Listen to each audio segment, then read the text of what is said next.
Hello, my name's Robert. I live in Bexley-Heath in Kent. It's not actually in Kent, it's Bexley-Heath, but it's the London Borough of Bexley. And we'll be coming under the new ULEZ regulations. Some argue that the ULEZ expansion will disproportionately affect low-income communities. What's your view on this? Well, that's exactly why we're here, really. I mean, obviously we all want clean air. Obviously we're moving towards that with electric vehicles and so on and so forth. Sadiq Khan has spent an awful lot of money on this, and yet a lot of his own buses and TfL and taxis are not electric. So that money could have gone towards actually electrifying the vehicles in central London, where the worst pollution problem is. Some argue that ULEZ expansion is necessary to combat air pollution and climate change. How would you respond to that argument? Well, there's not really any evidence to suggest that, to be fair.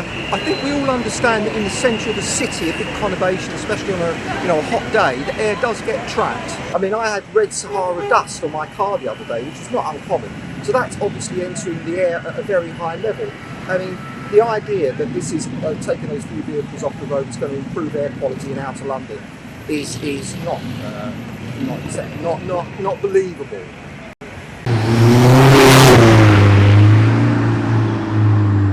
What message do you think the ULEZ expansion sends to residents of London and to the other cities and countries around the world? Well, obviously this has been looked at in many countries. I've just spoken to some people from Paris. What they do seem to not be listening to, though, is the businesses in London. I mean, every time we see this happen, the businesses seem to cry out against it.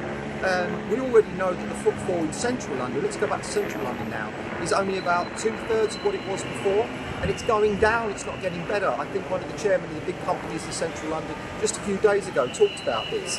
And I know that ULEZ, people can't drive into central London, I understand that. But lots of people have to, tradesmen, plumbers, painters, decorators, people live and work here. All those costs get passed on to big business that may be able to afford it. But they also get passed on to the city dwellers who live up the Old Kent Road. There's hundreds of thousands of flats up there, and all of those people will get this extra cost added onto them. Even if they haven't got a car, they will pay.